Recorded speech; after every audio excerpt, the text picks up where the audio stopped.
Now, when you add the H3000 to it, you get a really cool thing happening. So, right, the crystal echoes.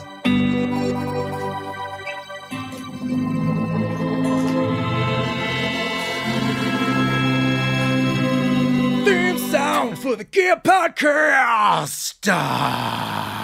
I was waiting to hear that in person.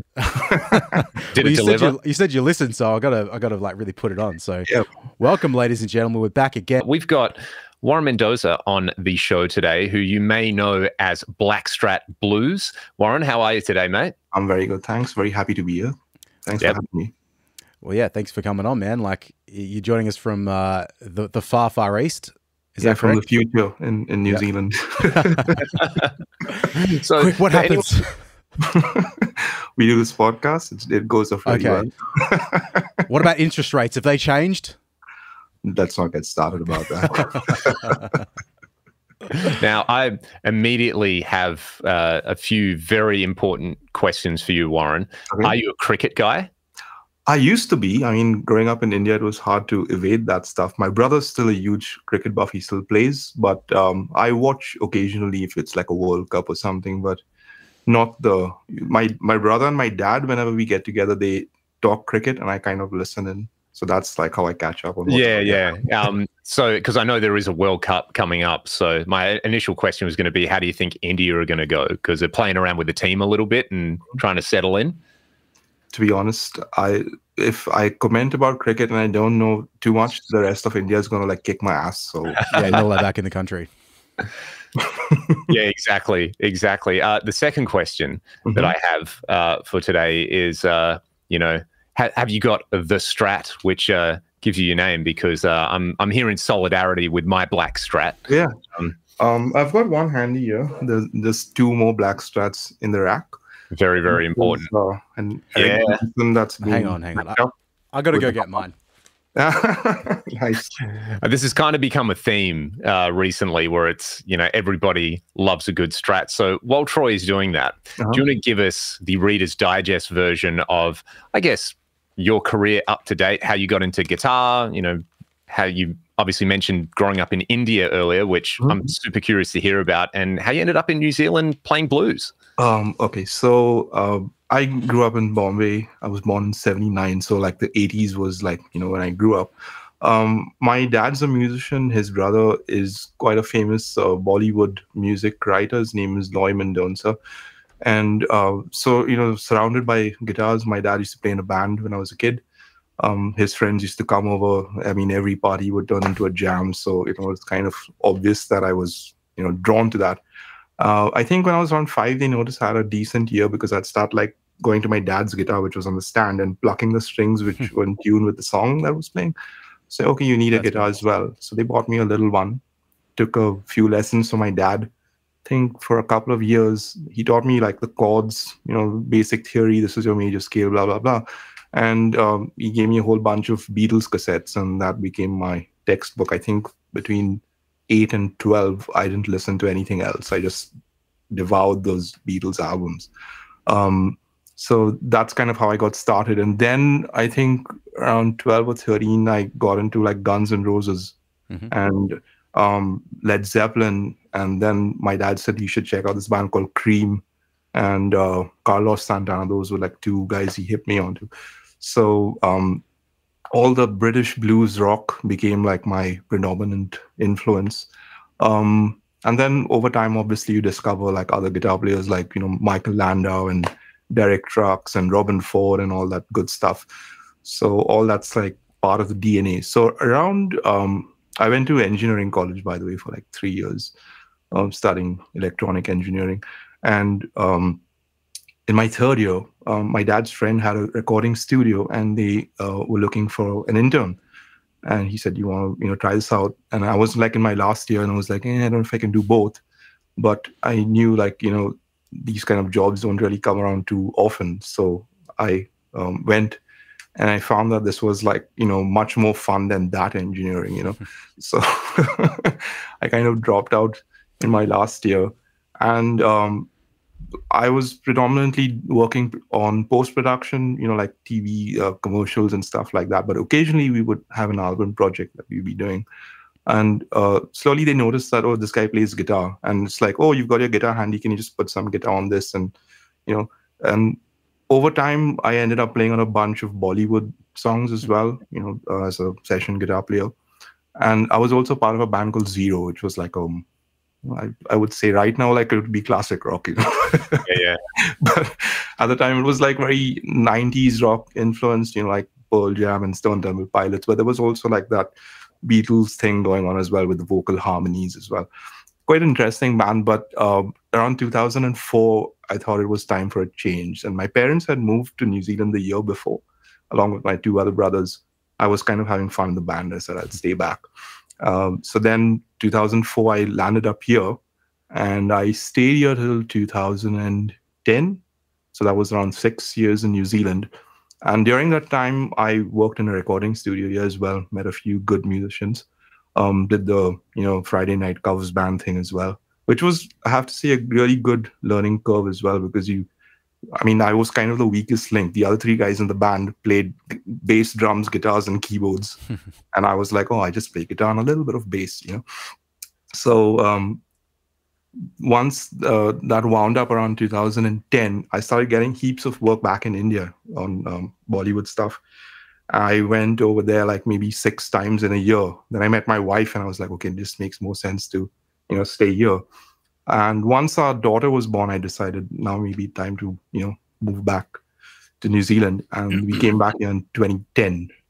And since just getting back into the scene here has been pretty cool. Met a few, really good musicians like Nick Granville, you spoke about earlier.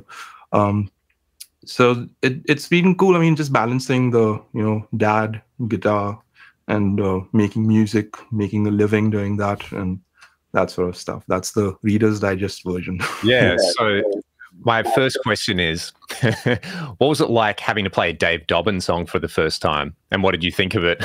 Oh, I think I probably got shoved into the deep end, or just follow the bass player for the chords, that sort of thing. I remember distinctly about having to play April Sun in Cuba. Oh, yeah. I'm sure you guys know that one. Oh, yeah. And the bass player, do you know April Sun in Cuba? I said, I've never heard this song in my life. It doesn't matter. You'll follow. So bam, bam, bam. Okay, cool. I know how this goes. That sort of thing. So yeah, man, I've actually been digging a few Australian guitar players as well of late, Irvin Thomas from yeah. That guy's amazing. I saw a Michael Landau cover that he did. That's how I kind of got hip to him.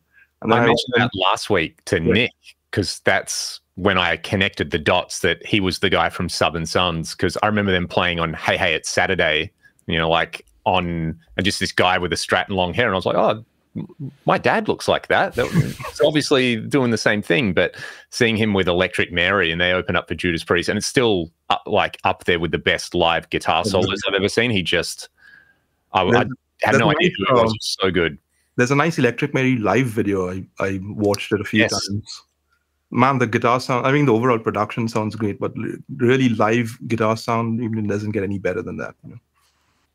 Yeah, he's fantastic. So we've got that, but that's an amazing story to start with. And I guess, for some context, India is now the most populous country in the world, right? Yep. 1.4 billion people. And counting. So, and how, firstly, it's developed massively economically since you were a kid, right? So what was it like? How did you get gear back then compared to, we always complain about being in Australia that it's hard to get gear, but being a young Indian kid, what were the choices? Oh, that's a really good question. So there was this shop down the road from my house which sold used books and magazines, and for some reason they had a ton of guitar magazines. So I would just buy those for really cheap. they may have been a few months old or whatever, but that's how I kind of started figuring, oh, this is what these guys are using. And you remember all the ADA MP1 ads, and you couldn't turn a page without seeing one of those. So, guitar player used to do these shootouts between 28 high gain amps review. I think I still have the mag somewhere. And that's this is the range of amplification, because all we knew was Fender and Marshall, back in the day. I was lucky in one way because my dad had a Fender Bassman head. Cool. from I think late 70s or something like that. And he had a clone made. And this is a hilarious story, by the way. So he gave me the clone to play when I just started playing. And my uncle upstairs had, like, literally it looked like a piece of military equipment. It was green shell kind of a thing. And I think in the 50s, he built his own electric guitar, like actually wound pickups and everything like that. He was quite a handy guy. And he got this amp made at the local hi-fi store, which was, now I figured it was a clone of a Vox AC10. Okay, cool. For me, I plugged it in, I turned it up, and it kind of sounded like Sunshine of Your Love, that. And then I figured, oh, you turn your guitar volume down, it cleans up. That's like a magic thing once you figure that bit out. The thing that most professionals still haven't figured out. Exactly. So I remember taking that amp and a 1x12 cabinet that he had made to the local jam session and stuff. And there was a clarinet player who was actually louder than that amp. And that was like, this can never be. So I figured out how to plug the output of the little amp into the big Fender amp, because that one didn't have any distortion, right? It was just clean. And it actually sounded, pretty good. So that became like my sound. Then the little guy blew up. And then I bought a Boss HM2, which... Yeah. All right. A classic into the Fender amp. So that was like a good sound. And I remember the singer wanted to do some U2 songs. And he had just come back from overseas with this Alesis MIDI verb. All right. Wow. I said, well, I kind of need the effects if we have to do U2. So rather than using it in your voice, why don't you just plug into the amp, which has reverb, and I'll use this for the guitar. So that became a rig for a short moment. Then some guy I found wanted to buy the clone of my dad's amp. So I remember selling it to him, and I had marked the money aside for a Zoom 4040. Remember those? Yeah, yeah. Right. Okay. I said, okay, I'm going to get one of these Zoom things. But my mom, I gave her the money to keep. She bought me a suit. So you need the suit more than you need any gear. So go for it. So, well, actually, due to her, then I went and whatever money was left, I bought the Boss HM2, that sort of thing. And I mean, that's probably a better investment. Like, looking yeah. I mean, I'm sure it sounded better. Not at the time, but yeah. And then my parents knew one of their friends owned a sound reinforcement company, and he was selling some of the old backline. I managed to get a JSCM 800 2203, 100-watt one from 1980 or 80. Like the first year I think they came out was 80 or something. Yep. And I think he bought them either from the Police or Wishbone Ash when they were touring India. Really? Wow. Yeah. That's awesome. So that was my first good amp. And then I just started like getting on the internet and searching Harmony Central, for info. Yep. And he said, oh, you need to boost the input of the 2203. And then, Marshall made pedals in India for a while. Those silver ones with the 4 knobs. They made in India. Oh, right, yeah. Wow. My friend's dad owned the company, so we got all the prototypes to try out. Right. Yeah. And that was like, for the longest time, that was my rig. That Blues Breaker pedal set only on the clean boost mode into the 800. Then I think I got a Boss, those rack mount delays, DD something. The gray one with the multicolored knobs. Yes. Yeah. So I then modded the 800 for an effects loop, just like a passive one. Oh, yeah. And then I figured out how to split the dry signal on the 800 and the wet signal on like a rental amp at the side. Wet, dry in a primitive form. Then I think the pods had started coming out. Mm-hmm. So I got the Pod XT Pro, the rack one with the FBV foot controller. That never really sounded as obviously as good as the Marshall, but like, for like quick studio recordings and stuff like that, it was cool. But I remember also just before I got that, there was Amp Farm, the Pro Tools plugin that the studio had that I was working at. Those were pretty good, man. I got some good sounds out of that. A friend of mine still raves about Amp Farm, which I don't think it's compatible anymore. I don't think you can use it on any modern system. But I remember he assisting on an album where he used that for everything. And this is in like maybe 2012. So like that's not that long ago, all things considered. And at that time, there was some better plugins out, but he just really liked it. He had it kind of dialed in. So yeah, that was a little bit underrated of a amp sim. And I remember like when I got the pod, I used to go through like the different amp models, and finally every time the Soldano came out, I would, that's the the fullest sounding one. So at the back of my head, I always kind of wanted one of these. And I think a few years back when I was touring the States, just before they went out of business, I found the one in the rack. I was gonna say, literally in the back of your head right now, I can see a Soldano. So yeah, that's a 93. It's funny to me because it's, when we connected like over Instagram, I'm looking at your stuff. I'm like, this guy likes Gary Moore. He's got Soldanos. He's into rack effects. He likes David Gilmour. It's like, this is, you're like my spirit animal. It's all the same thing. Because Soldano for me was the Gary Moore. I can't remember what the concert. It might be After Hours. I know After Hours is the album, but it's the one where BB King and Albert Collins come out and play with him, and he's just got this like raging guitar sound the whole time, and you can see really clearly there's a Soldano on stage. So that was maybe the third concert video I ever saw. Once I'd started playing, it was like Deep Purple California Jam, that Stevie Ray Vaughan Live at the El Macambo. That was the first DVD my family ever owned. I remember my dad coming home with the DVD player and being like, "Oh, you got to check this guy out." Mate, I had Shrek. Yeah, exactly. That was my first DVD. You clearly had a superior childhood to me. It was like Stevie Ray Vaughan just on blast. It was the only DVD we had. But yeah, then that Gary Moore one, and yeah, it imprinted in me that one day I have to get one of these amps. And yeah, they do.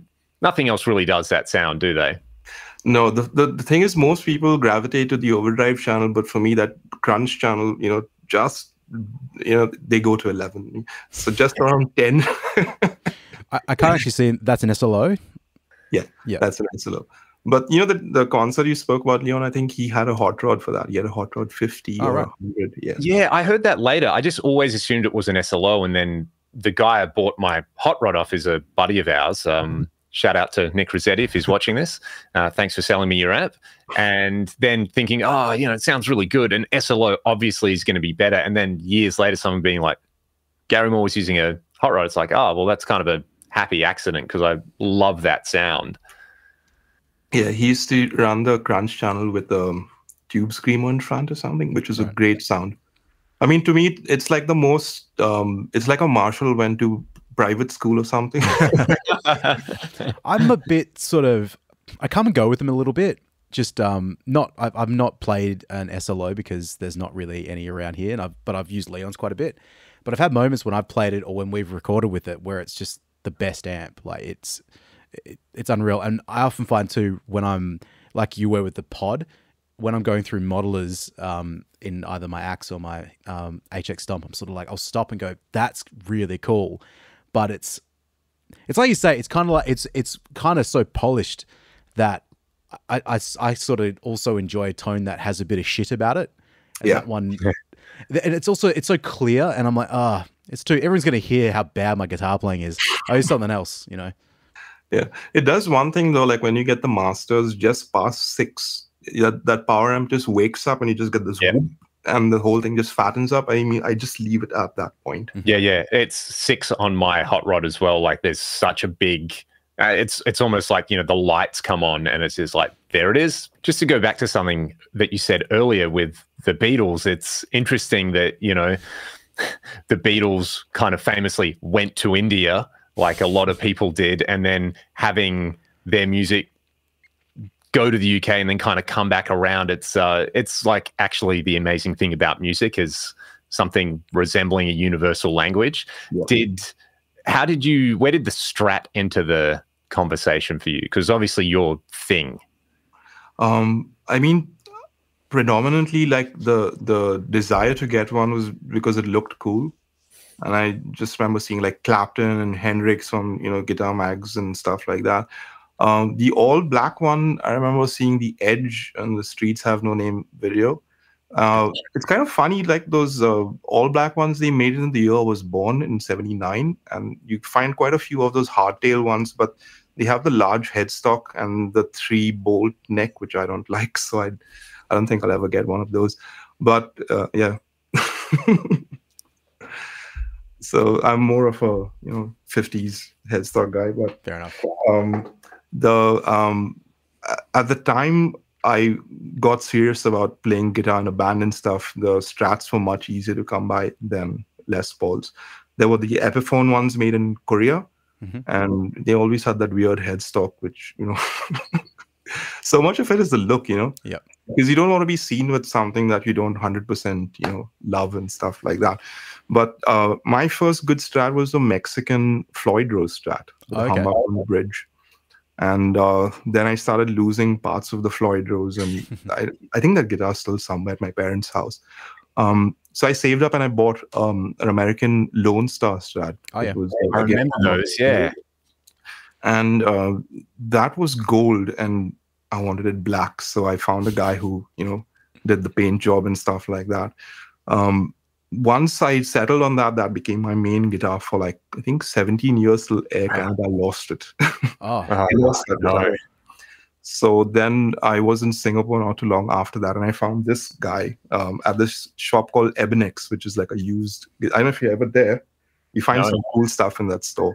So they had this guy's autograph. He signed all over like here, this guy called Sugizo, with silver marker. And I was like, I don't know who this guy is. I don't think it's like, worth paying more money for an autograph. In fact, I think it devalues the guitar. So, and I think they had already done some, like it had a 3-ply guard, which normally comes with a single-ply one. They had put 2 string trees. They had, I think, put that David Gilmour switch to link the, so it had a few mods. So I was like, okay, I think I have the license to mod it further, so then I put the humbucker in.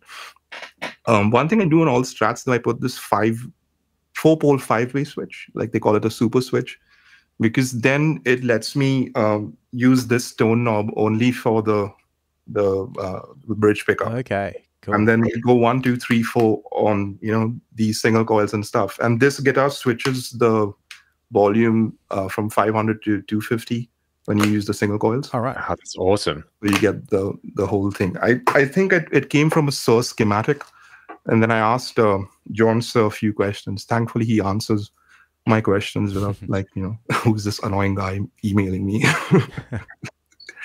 But he did, in fact, he did a really good mod on one of the amps, because my friend had sent an amp to his shop for modding, and then he bought a PT100, the first edition.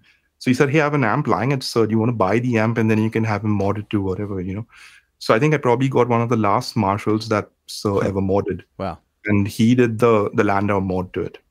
Awesome. So what I've heard of that mod, do you know specifically what it roughly does? It's basically an 800 with a slightly fatter, front end. It lets more bass through or something like that. But it's EQ'd so well, like normally you're always fighting an 800. It's either got too much low end or like this weird high end. The only time I found like an 800 used to sound like I wanted was when I was playing a Les Paul through it.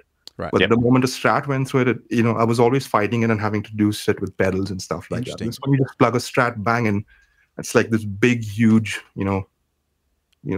almost Hendrixy in a way. Right. I guess coming from Landau, that would be kind of what he was going for. So what humbucker do you put in your Strat? I use the Thornbucker Plus in this one. Oh, okay, gotcha. I haven't tried one directly, but one of my students who got into building, well, he's building his own parts casters and going wild with it. And he was like, yeah, the Thornbuckers, they're my favorite at the moment for Strats, not so much for like Les Paul style guitars, but he was really smitten with them. Yeah, I find I have to roll the tone knob back a little bit, around 4 or 5, and it sounds really sweet then. Right. I have another one with the SSV in it, and that's a little more fatter sounding. But there's a new Thornbucker that came out not too long back with the Alnico 2 magnets, so I'm keen to try that at some point. Right. Leon, you have an SSV, hey? Or do I have an SSV? One of us does. I think you've got an SSV. I've got, in my Macati, I just put an Aldrich in it. But I had a Suhr something. I have no idea I reckon I where have it is. man. Oh, okay. Yeah. Well, yeah, that's an SSV then. Because, you know, we talk about the toy library a lot, in which we just share all of our stuff, as well as a few other friends of ours. But there's also, I mean, Leon gave me, I think he's forgotten about this, but I have a box of pickups that belong to Leon that I reckon you gave me approximately 12 years ago. Oh, and I should probably go through them and see what's in there. I think I organized them all into like a different box. It was like a postage box from Australia Post, and they were just in there. I remember now. But yeah, I think there was a Suhr SSV in there. There was the huge, what are the PRS pickups? The PRS pickups, yeah, the ones no one likes. Yeah, but Leon, I'm actually curious. What was your reaction like when you first popped in the Lando pickups into your Strat? Oh, it was just so that guitar was, the backstory with it is it was when I started playing when I was about 13 or 14. So my dad also plays guitar. You know, and he kind of saw I was really serious about it. He had this stack of guitar cases, and, you know, as you do with your dad, what's this? What's this? And thinking it was just an empty case. It was this thrashed out case, and I opened it and there was this Strat in there, and it just smelled like someone had poured a beer on it.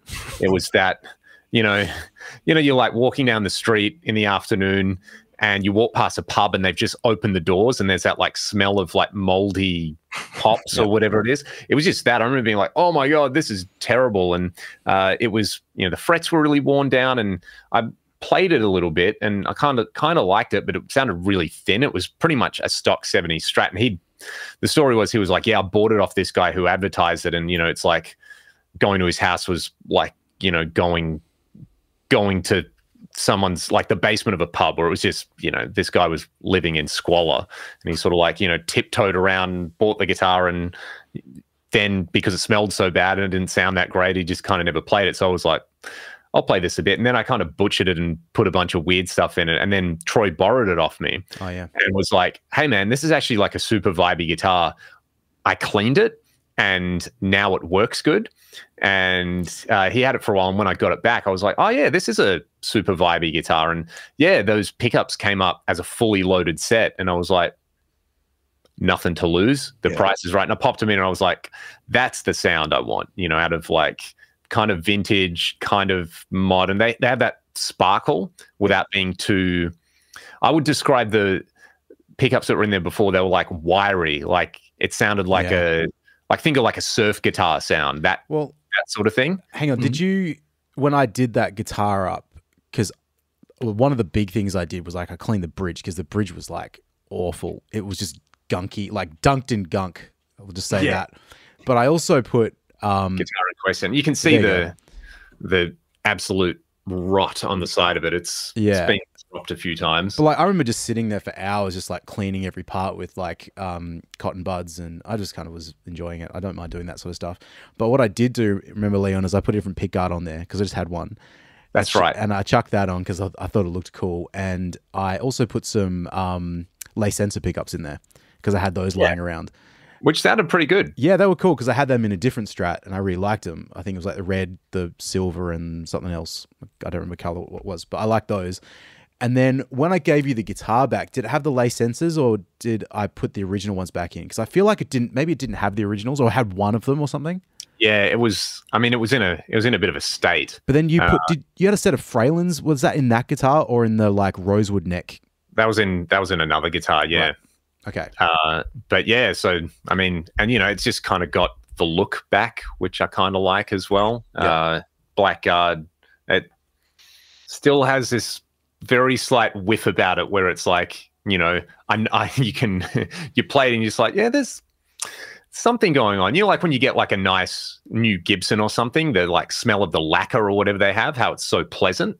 You're just like in this little zone. This is kind of the opposite. It's like a drunk guy at a gig's come up to you and sort of leaned on you. But having it refretted and kind of functional is, I have a deep appreciation for this guitar. Even though it's a 3-bolter, it's come good.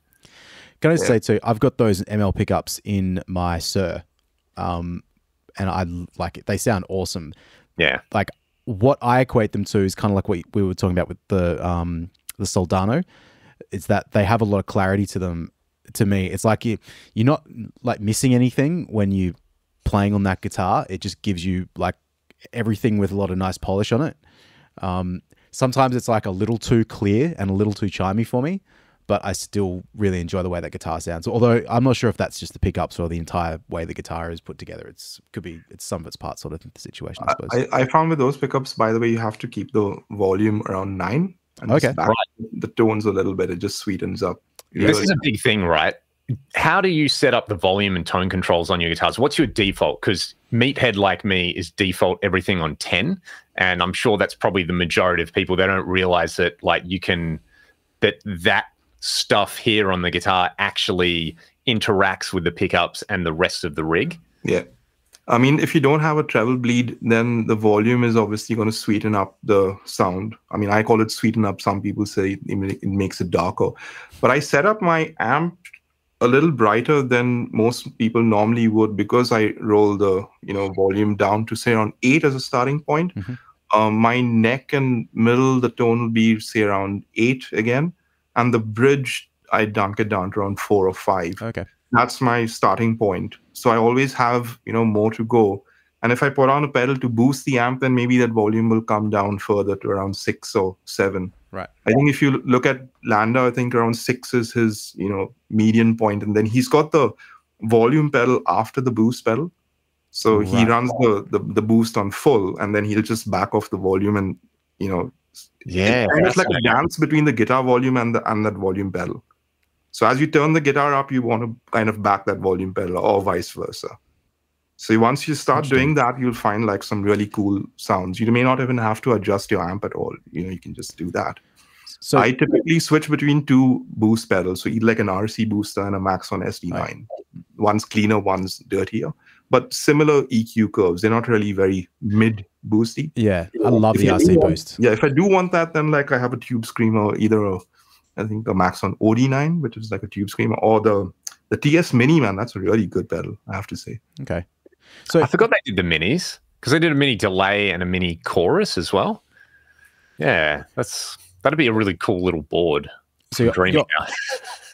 That's one of a really good choices to boost the Marshall of some sort. If you've got the amp slightly crunchy, then the TS Mini does what you'd expect it to do really well. And they're really cheap to come by. I think I see some for like $60 or $70 usually.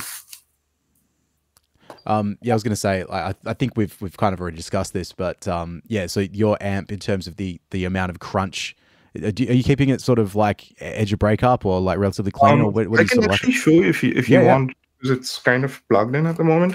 So say put the pedals off. Sorry. That's okay. So what I like that. Oh yeah. Can you hear this? Yeah. So that's about as much of gain I've got on the amp. So this is a custom audio OD100, the Classic Plus, which is like awesome the thing. So the gain on the amp is around 6, bass around 4, middles around 7, treble 6, present 6, and the master volumes around between 4 and 5. And it's running into a Suhr reactive low. So I've got that on, and then there's a choice of a few boost pedals that I normally do. So this is the Roger Mayer Voodoo one, which is really nice. It's almost like a fuzz face kind of thing.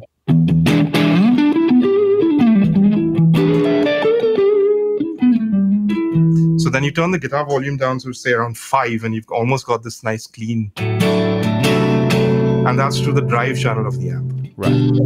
So if you want to make a Marshall, get a nice clean sound out of a crunchy Marshall, that's one of a few good pedals that. To me, it's such a counterintuitive thing, but once you know it, like the treble booster or fuzz and the volume control down on a Strat is like, it's better than just the clean sound. Yeah, totally. I mean, you put some of the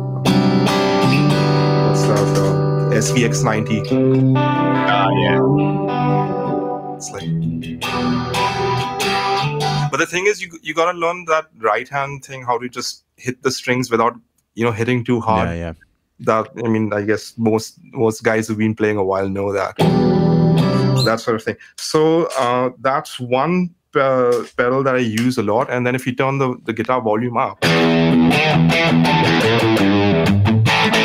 that kind of thing. The neck pickup's really nice as well.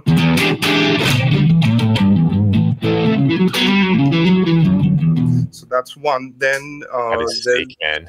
There's a full tone octafuzz, which is nice.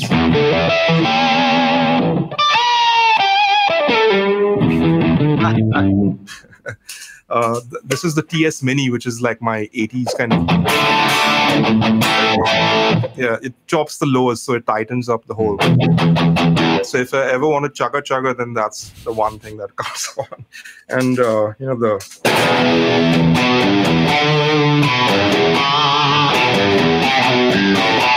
Yeah, man. Nice. Yeah, man.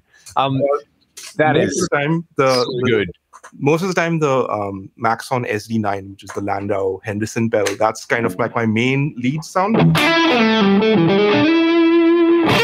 It's not as tight, but it's got like a fuller low end. Yep.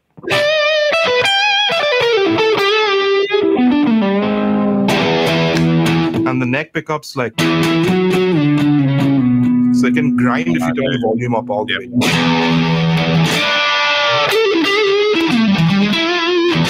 Or it will clean up a little bit. That sort of thing, yeah. Man, you Awesome, like man.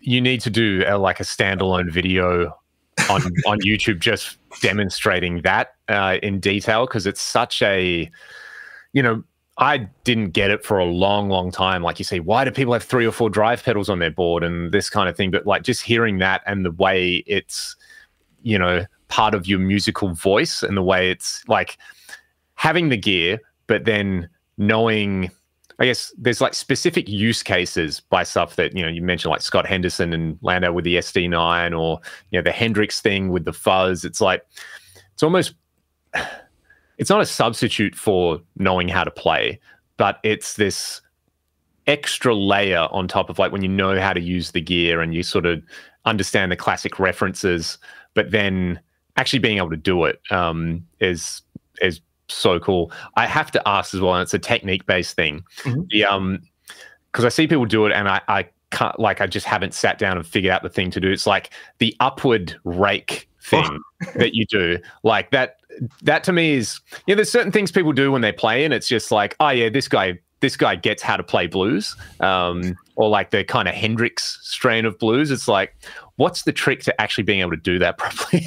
You mean the? Yeah. Like, what do you aim for with your left hand? To me, it's like the right hand. Like your pick's always at an incline, right? It's never Right. that way. Right. If you think like 12 o'clock, 6 o'clock, it's big between 1 and 7. That Yep. angle. So you get less drag over here, and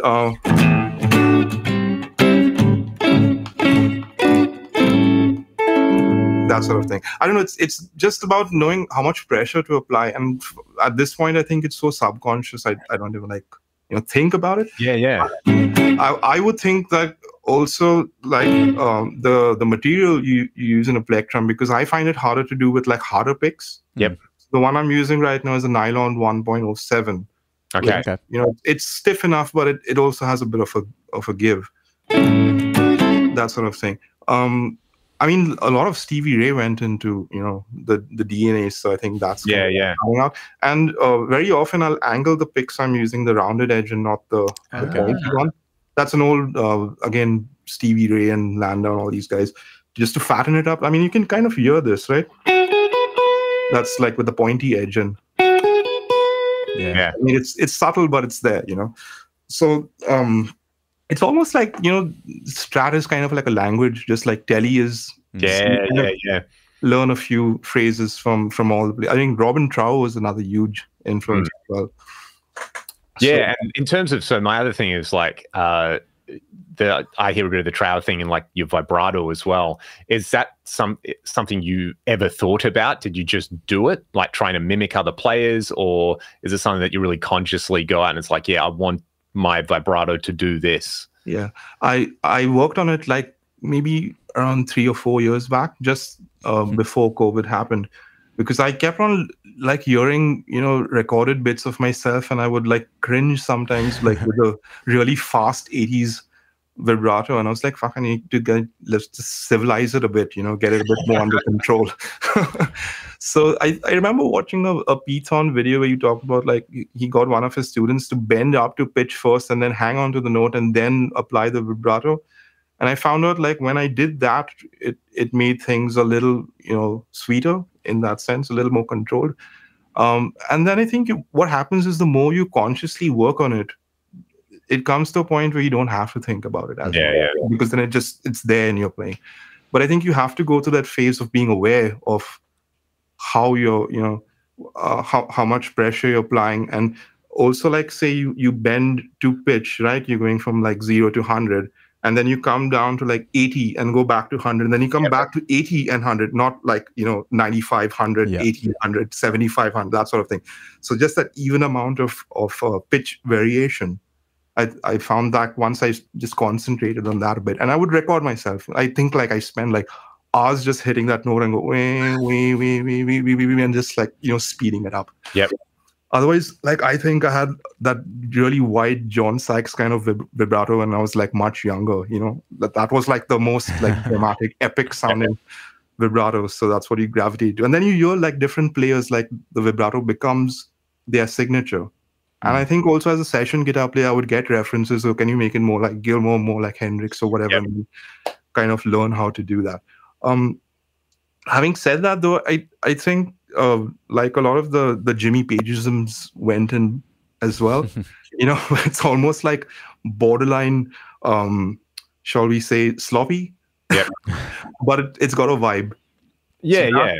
And I never really like things to be too precise and, everything locked. And, I like a little bit of the slop as well. It kind of gives it some character and personality. But again, it's a fine line, Yeah. Where it sounds aesthetically cool and when it sounds just shit. Yeah.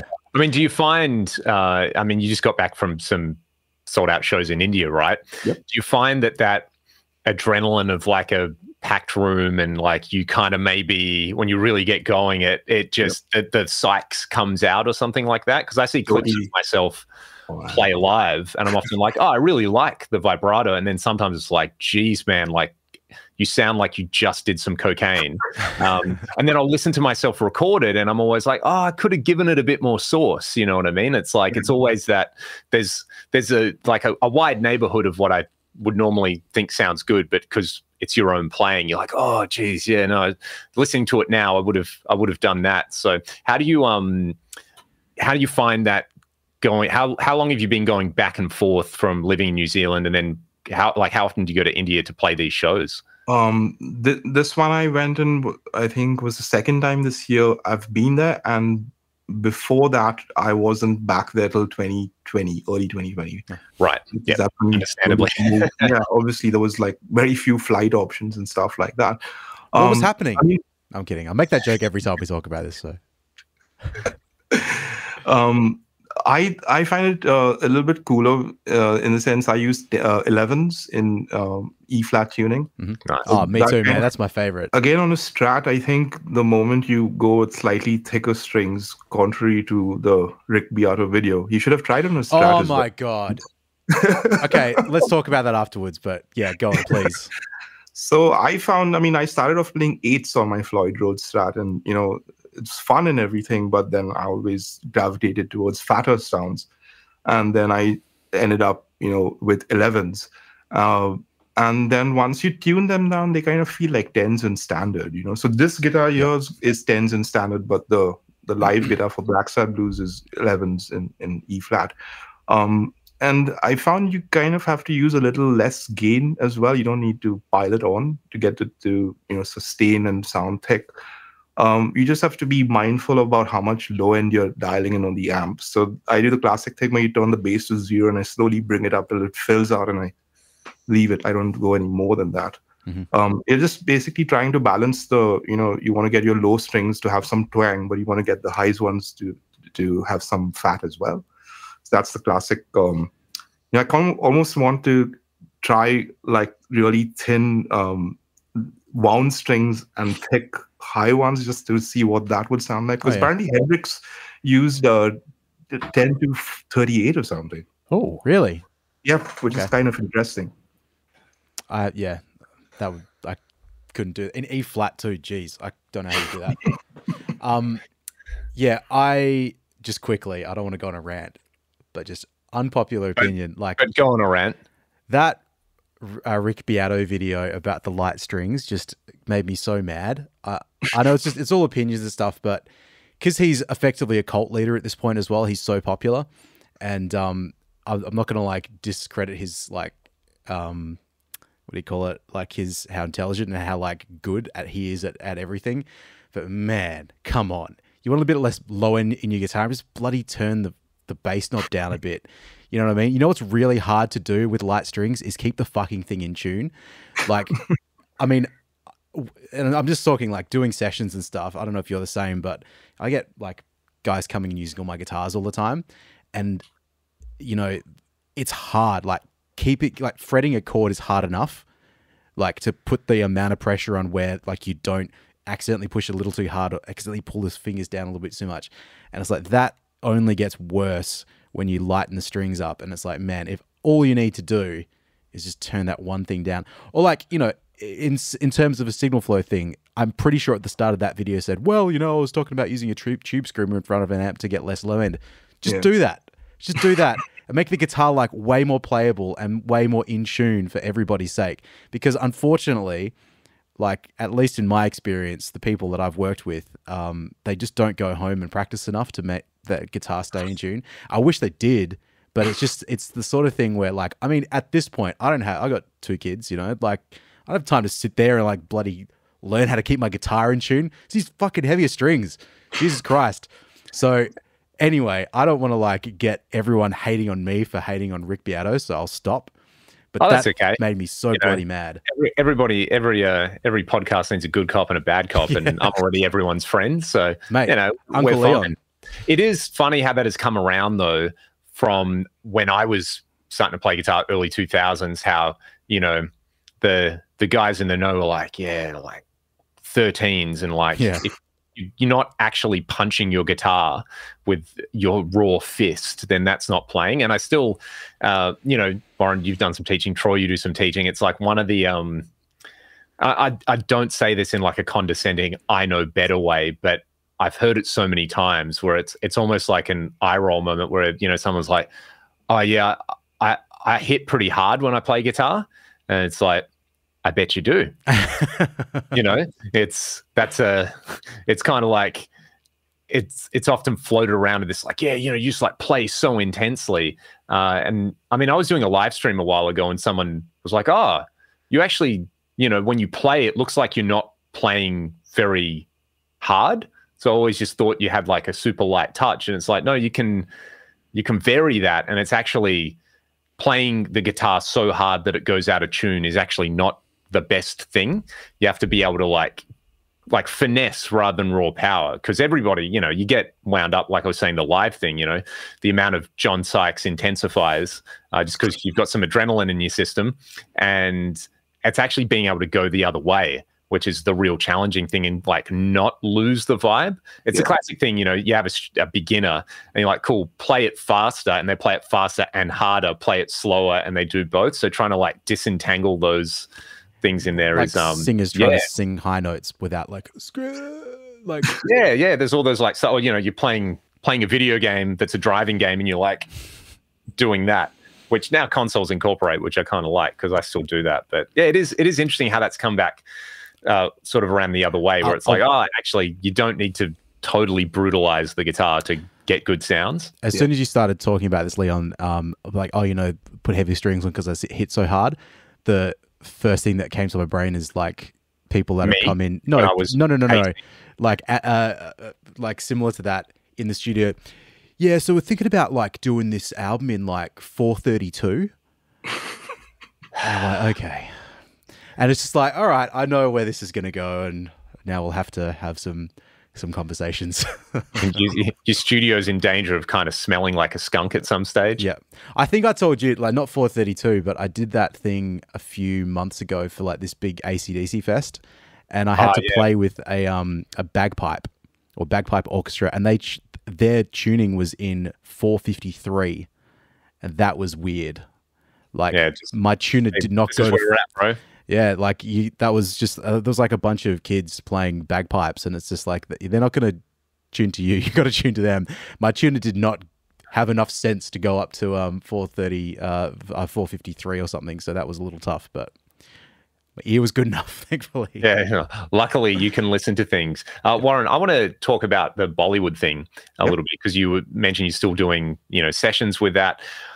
I mean, this is something that is such a massive industry, but, because of the world we live in, it's like, what people in India make movies and music as well? Like, I didn't realize that. What are some of the misconceptions that I probably have, and maybe people listening to this, when they think about that, and like how much overlap is there, I guess, between sort of traditional European or Atlantic, let's say Atlantic pop and rock music, and new things that are being incorporated from, that are just new there because of it, and also traditional elements to India? I mean, you definitely have a huge influence of the Indian classical tradition in Bollywood, especially with the vocals and the ornamentation they use, like, those wiggly things they do with their voice and stuff like that. But there always has been, I think, back from the 60s and 70s, a bit of that, British and American influence creeping in as well. There's heaps of stuff the Shaft style wah guitar, like all that kind of stuff going on. If like in classic Bollywood now, it's got like heaps of that.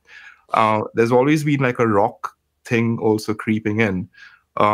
There's one like Bollywood remake. I don't know if they like licensed it or whatever, but it sounds exactly like Child in Time by Deep Purple. All right. Note for note. And there's been a tradition also of that, plagiarism that, I find hilarious now, because there were no copyright laws back then, so no one was held accountable. Having said that, I think like especially my uncle's part of this music trio called Shankar Ehsan Loy, and they had something called Dil Chahta Hai. That was like a film that did really well, and the soundtrack did really well as well, and that kind of opened a few new avenues. It kind of modernized the sound of Bollywood. There's another guy called A.R. Rahman, who's an Oscar winner. I had the pleasure of playing a couple of tours with him as well. So he was another groundbreaker, and things at that point, especially I think late 90s, early 2000s, which is when I kind of got involved in the industry, that there was like a lot of new influences coming through as well. So I mean, you'll find everything from drum and bass to hip hop to dubstep and all that stuff as well. But there's also a bit of the rock stuff. Now, curiously enough, I think like most mainstream Bollywood listeners don't really like distorted guitar.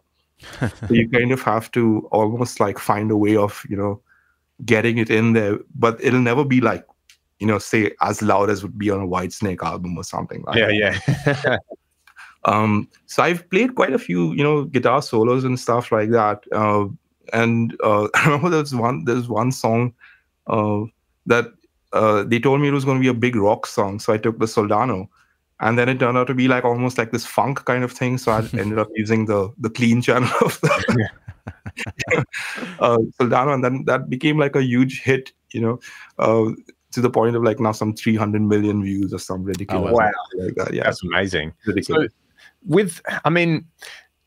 it's really easy, I guess, like say again, call it like the Eurocentric world is like music is often just, it's just music. And this is kind of like a phenomenon of, basically the 60s, where it's like, the Beatles and, mostly the Beatles, where it's like, you can just be into the music aspect of something and appreciate it. But like the majority of music cultures around the world, it's like music and dance are really closely linked, and like, or there's music for weddings and music for other occasions and things like that.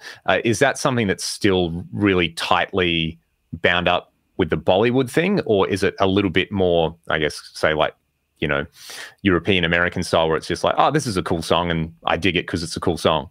Well, there's both, I would think. Like, say, for example, for weddings, most Indian weddings would feature a very Bollywood dominant soundtrack. But I mean, I grew up Catholic, right? So when I was a kid, like all the weddings that I went to had like bands playing Beatles songs, and there was some that played Steely Dan, and Yeah. all sorts of different music. And to a point where almost like we didn't want to be associated with Bollywood. That's not our kind of thing. We do this kind of music, which is nice, or whatever. So I almost grew up as an outsider to Indian music in that sense. I mean, I was surrounded by it, but I never like was immersed in it, if you know what the difference. I understand. Yeah. So like my influence was so predominantly Western, to the point where like when I went and started playing Bollywood songs, it was like, do you know this song? And it was like as popular as Hotel California is to us. But I didn't know it. And so I had to like say, no, I don't. And they said, oh, how do you not know this? I said, I don't know. I've never heard it, a thing like that. On the other hand, if you grew up in that Indian classical tradition, then most Western music thing would be, like almost like an alien thing to some people. Whereas like there were kids in my school who had the advantage of both, they grew up listening to Nirvana as well as Bollywood. So because it's such a huge country, I think like it's hard to pinpoint and say like, okay, this is exactly, what's going on here. And then there's also this regional markets, like especially in the south of India, they don't really speak Hindi. So they have their own regional film music, which is totally different. And there's some really cool stuff coming out of there as well.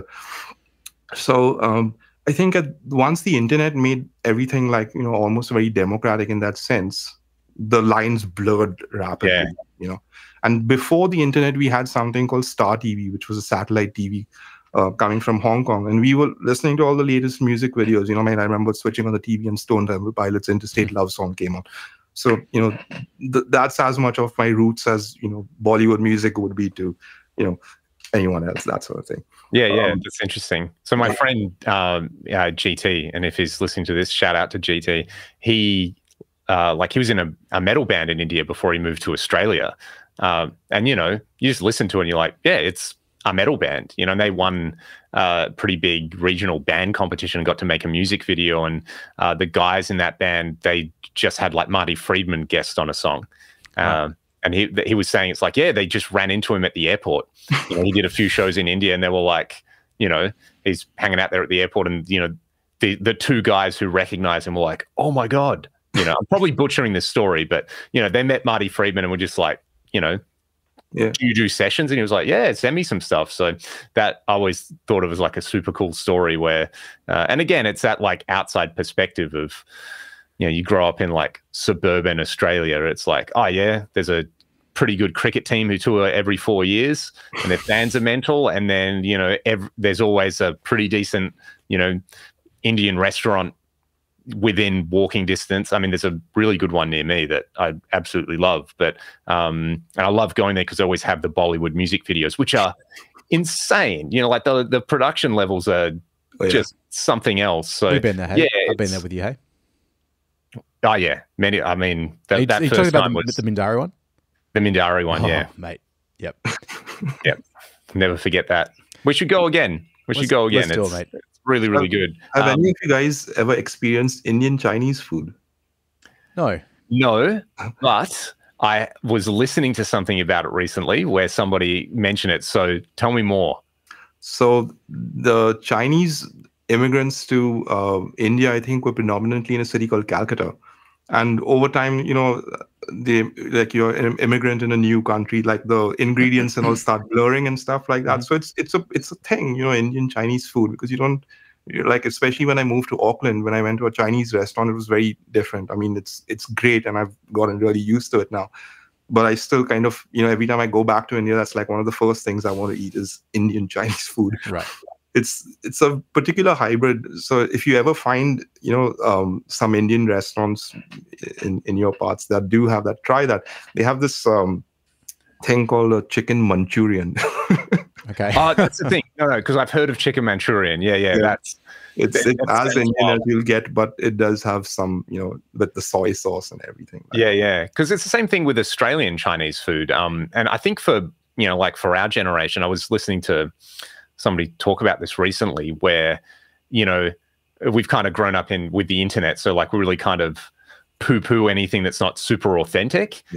When you're actually overlooking the fact that, you know, Chinese immigrants have been coming to Australia well before it was a federation. And again, you just don't have access to the ingredients. So like Australian Chinese food, like lemon chicken, is its own thing. That's an Australian food. And every local Chinese place you have, if they're not nailing lemon chicken, they don't stay in business. And a bunch of like dim sims. I always just thought they were just an Aussie thing, but yeah, another one of those things where it's like, yeah, actually, it's people have been living here for generations doing their thing, and you won't ever find it anywhere else in the world because of that. But then for us, it's like, oh no, you know, I went on this thing, and you know, we went to this really remote part of the village, and what's the Principal Skinner thing? Tondi, do you remember where he's like, I was held as like a prisoner of war? Yeah. And, you know, I subsisted on enough 4 types of soup with coconut milk and shrimp and 4 types of rice. I nearly went mad trying to recreate the experience. Yeah, sort of got it right. Yeah, another one. And it's a bit like that, you know, cooking and food and music are so similar in that regard. You know, even the words we use, tasty, and, you know, oh yeah, it's just got this stank about it or something. So, yeah. I find it very similar to mixing as well, you know, because like you'll know the connotations. Well, a little bit of this, and you know, sometimes you're almost doing it on the fly without like really following a recipe. You know, almost just winging it, and it turns out awesome, or it turns out absolute, you know, rubbish. You know, like, okay, I need to learn from that. I'm not going to do that again. Just remind me, I made the best food analogy to some students last week with mixing. And it's completely gone out of my brain. I have to ask the students next week. It was so good, I thought I'd just change the world. Yeah. And I needed to write it down. I'm like, oh, I'll remember that for next time. So, but there's a lot of good ones. It'll come to you in a dream, mate. Before we finish up as well, Warren, the rack thing, when did you really get into that? Because that's how we got introduced to one another. Right. So I was telling you earlier about the Alesis MIDI verb. And not too long after that, my uncle's friend was selling a Sansam PSA-1. So that became my main like touring preamp, because I could just jack it into whatever effects return of you know, whatever rental was there. Right, units. Yeah, and I would travel with that 2-space rack. Then I think once I got into the 800, I kind of, you know, got out of it for a while. After I think I moved back to India. Again, I was like, you know, delving into all the 80s Landau stuff and stuff like that. And, you know, I was trying to do the job with plugins, and you can go pretty far with that sort of thing. But if there's a certain sound you're chasing, then you kind of need to like investigate the actual gear used.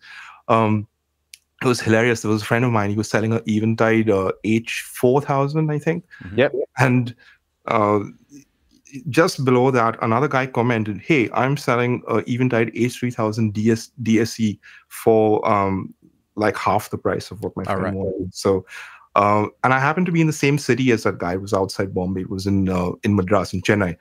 So I just messaged the guy saying, "Hey, I'm here for a day. Can I come over and check it out?"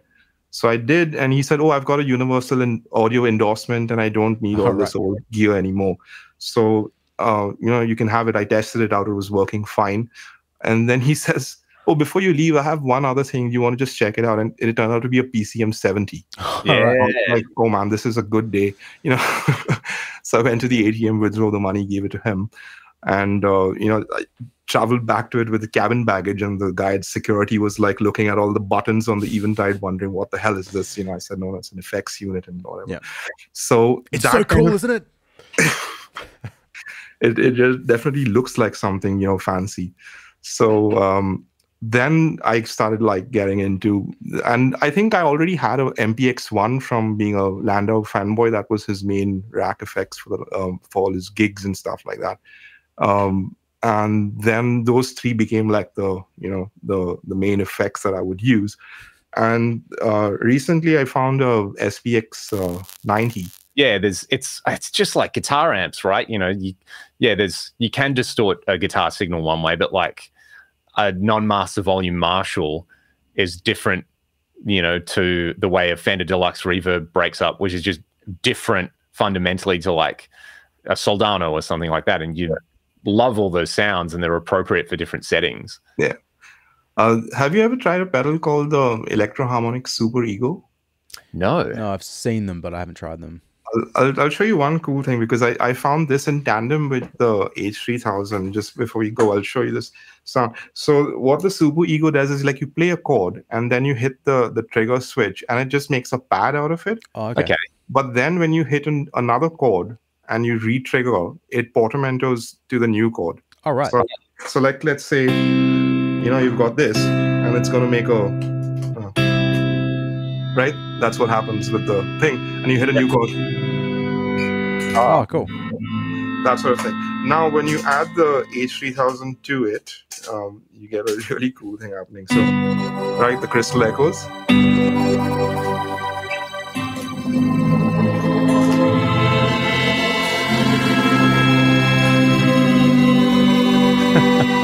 And then we'll put in the low octave. Oh my God.